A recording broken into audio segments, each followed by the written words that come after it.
Nobody talks about the real reason smart toilets spoil you.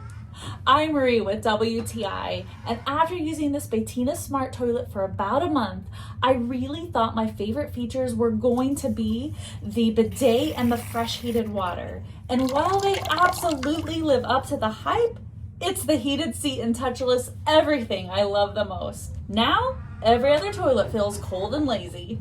You walk up, the lid opens automatically, and with 1 foot tap, the seat opens too. Then, the bidet gives you fresh heated water on demand, so it feels warm almost immediately, and the wash water is completely separate from the flush water. The nozzle self-cleans, and if you're like me and love a deep clean, it removes in seconds. When you're done, the large trapway gives a strong flush without clogging, even when the water pressure isn't ideal. One important feature to me is that even if the power goes out, I just connect the backup battery box, press the side flush button, and I can keep using it.